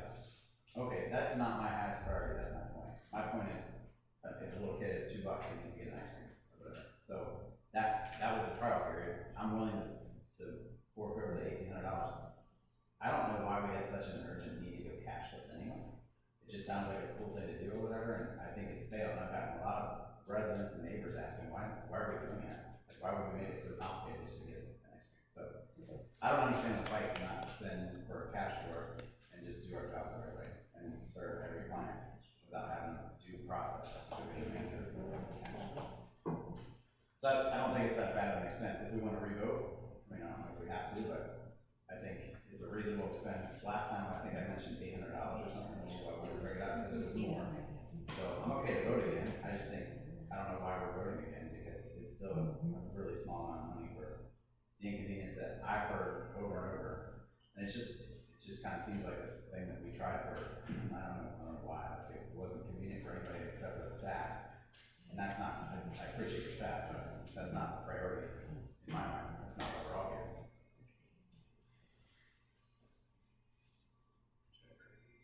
Jackie, did you have anything else to add to this discussion of the second cash drawer proposal? No, I think it's improved. You think it's what? Needed. Needed, he thinks it's So, needed. this is Andy. From my perspective, and it's very hard to hear on the phone, so I won't try to guess what the whole conversation was, but maybe it would be good for mine and possibly Jack's benefit also. Just a very high level 20-second summary. Is the concern about the price for the second drawer? I think that's a good qualifying question. That's my concern. That's my concern is the extra cost. Okay, gotcha. Yeah, I mean, so, I'm gonna stay pretty consistent, at least with what I kind of felt all along, that, in my opinion, us not having the ability for people to pay cash is, to me, a little bit unusual. I don't often see that at other clubhouses, and I recognize the challenges of kids coming up to buy something and kind of going through a procedure with, with the gift card thing. And from what I understood, the cost for the new drawer is $1,000 or something like that, and then it's $9 a month. I mean, I'm okay with that because I just think that there should be that option for people to pay cash. That's just my opinion. So Andy, just to clarify, since I know it's hard to hear, but it's about $1,800. And I want to clarify Sean's proposal, I guess. Would you be recommending that they don't buy the drawer but still take the cash with the one cash drawer? Absolutely. Or not take the cash? Absolutely. I don't think we should spend $1,800 when we can take cash right now. Okay, so that, and I caught all that, so thank you. So yes, no need for it. If we don't need to get an initial, my objective would be say, okay, let's do what we can to be able to take cash sales when necessary. And if we can do that without buying one, I'm on board for that. Yeah. I am too. The problem with the not having a second cash drawer is there's no cash accountability for our staff because we have all different shifts. So basically someone comes in the morning, so they're in that one cash till. Now that person has to go on break. So before that person goes on break, he has to do a whole new cash out and turn that drawer over to somebody else. Then when that person goes on break, then it's a constant turnover with counting drawers and things like that. I think that's more of an inconvenience on doing that than having a second cash. Can we come up with a different process? Yeah, I was gonna say that's, I'm not sure you just said that, but that's exactly what I was gonna say. And Teresa, I don't know if obviously we've got a number of communities, both that Rosetta manages and that I manage nearby. There has to be some efficient way that other clubhouses are doing this. Something that maybe is an easier process. Maybe we can look into that. I mean, I'm happy to assist with that. Yeah, lock the drawer, make sure that. Yeah, we're not worrying about reconciling cash drawers, thievery or whatever. That's such a minor aspect of it. It's more the how difficult it is to accomplish it. Instead of worrying about the financial costs. Again, I think if we just look at changing the process, it solves the problem where we don't have to spend $1,800. That's my thought. She doesn't think she can do it with one cash drawer though, so in the process she tried, it didn't work, which is why we're back here talking about adding a cash drawer. Well, I'm just saying it's gonna hold up the process on counting drawers and doing reconciliations. People are gonna have to wait until the shift change, we can't take orders until, there's about 4 turnovers a day with different people in the drawer. And that means that if someone's busy and making food, they gotta they're in that drawer to begin with, and then we gotta, it's just very complicated. Unless you see it and see how To the do whole one drawer? operations work, Yeah. it's one drawer. Yeah, I think you need 2 drawers.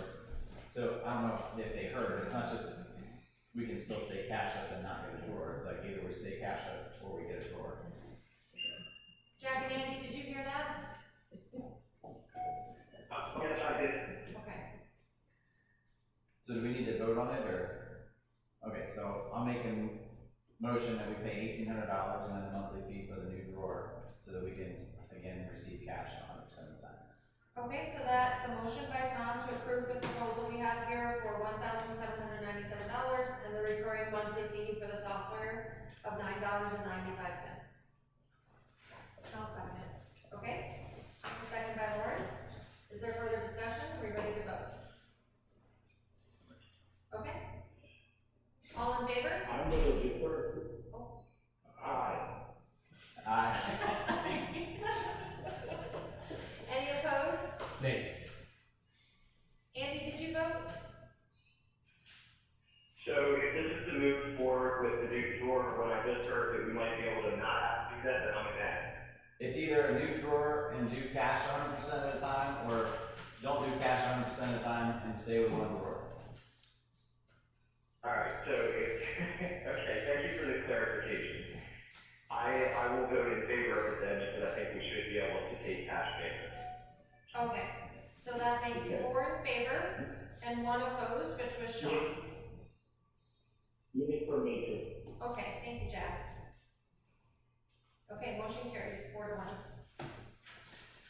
Okay, thank you. Moving on the agenda, V9 tab 6, you'll see the minutes from the September 14th meeting. And then also on your tablet, supervisors, under separate cover, we had the O&Ms for the enterprise funds, which came in at $8,371.37. And then the O&M expenditures for August 2022 came in at $145,784.26. So I would look for a motion to approve all of these items. I'll motion to approve. So motion by Tom, I'll second. second by Sean. All in favor? Aye. Any opposed? The motion carries, thank you. Okay, that brings us to supervisor requests. I'll start on the phone. Jack, do you have any requests? No, move the reports to continue the meeting. Andy, any requests? No, no request here. Okay, thank you, Andy. Lauren? No. Sean? No. Tom? No, does one of us have to motion to recess? That's what we're gonna do. Okay. You know what? I'm sorry, I do have one thing. Sure, Lauren, go ahead. I wanted to go back to our COVID policy, and was wondering if we need to revisit that and just kind of date with the times, meaning not have a separate policy anymore for that. Thanks for bringing that up, 'cause I have a question on that too. What would that? What's the new policy? It's treated just as a normal illness. They're not really, he'd say, meaning there wouldn't be a policy. It would be treated as no different than a flu. So do we have to? We have a policy in place. No, now. I know, but as far as rules and policies, is that something? I'd have to look at the actual verbiage because, I just don't recall if it's based on what the CDC, if it goes back to that and as that changes, then we don't have to make any changes. But if it's more specific and includes things that, are outdated, then we might want to look at that. Yeah, I think we were including at the time the CDC guidance, which was like the 10 days or something Correct. like that. So it's definitely, it Yes. needs to be reviewed. I'll email it to you. And I did have a question, sorry, can I approach the board real quick? She brought that to you. You're so with close, stuff sorry. around.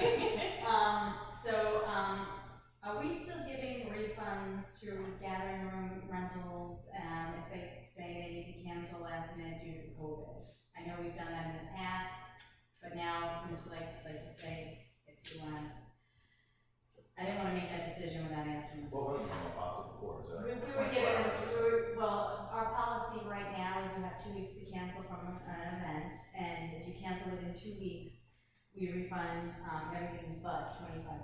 If you don't cancel within 2 weeks, the district retains the entire amount of the contract, amount of the rental. So we had a resident who, I think 2 days before the event or so, I called and said, someone had COVID, and was asking if they can either get a refund or transfer the date to another date. Which is still like getting a refund. It's getting hard. For clarification purposes, was that about the paying employees when the clubhouse has to be closed? No, that's not employee related, it's, rental related. So let me ask you this question, Teresa. So if you move to a different date, I mean, it's still the same, right? Right, because you're just getting another date. I mean, I don't see an issue with that. I mean, I had downside, COVID, we lost that date to rent. but I had to, cancel on my PT because I had COVID, so I just moved it to another date, and they appreciated me not coming in, so. I think you just move it to another date. No refunds, but reschedule another date. I mean, because I'm gonna wanna have my party. Anything else, Teresa? That's it, thank you. Okay. Jack, were you, trying to say something earlier? Yeah, Jana, I was gonna ask if Teresa was interested in bringing up that issue about, when we have emergency closures and so forth, do we continue to pay, people that were, booked to work? Yes, thank you, Jack. So in the past, if I can remember, natural disasters and things like that, if we had to close the clubhouse for 2 days, 3 days, those who were scheduled to work those days would also still get paid. Do you want to continue that trend? Because the last hurricane we had, I did pay the staff for the ones who were scheduled to work. I would say we do. I mean, yeah. That's the policy now, right? Was your recommendation to continue that policy, Teresa? Say that again? Can you guys repeat? What was that, Jack? I think, is that your preference to continue that policy? In my personal opinion, I think it's not the staff's fault, that we have to close down the clubhouse based on, the weather. Maybe if you wanna set guidelines on a certain day amount, maybe, not to exceed, 5 or 6 days. Or you just wanna, we've really never had anything where we've closed down more than 2 or 3 days, if I can remember correctly.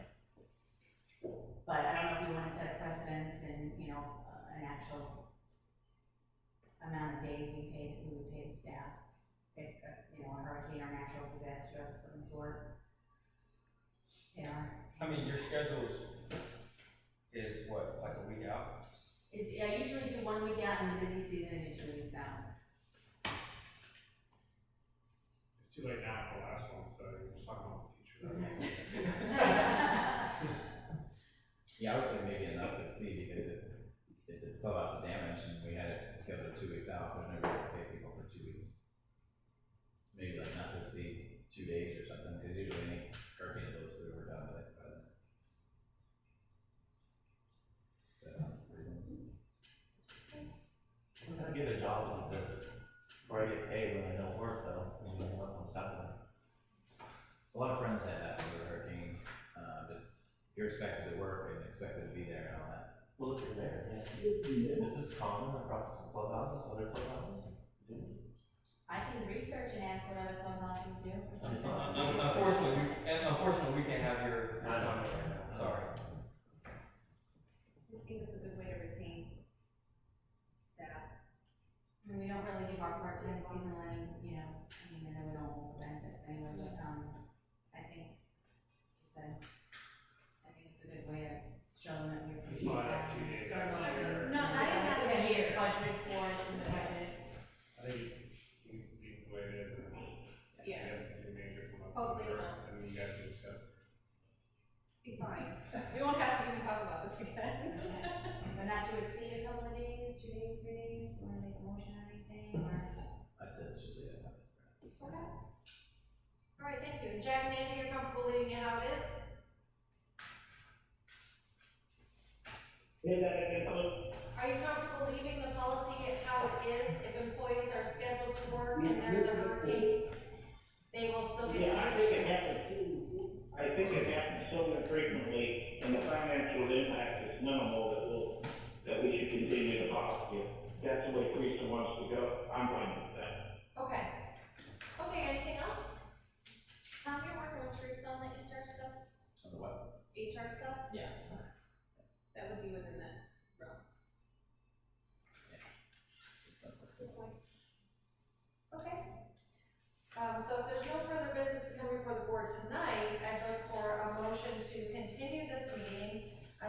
October 19th at 6:30. I, a motion to do that.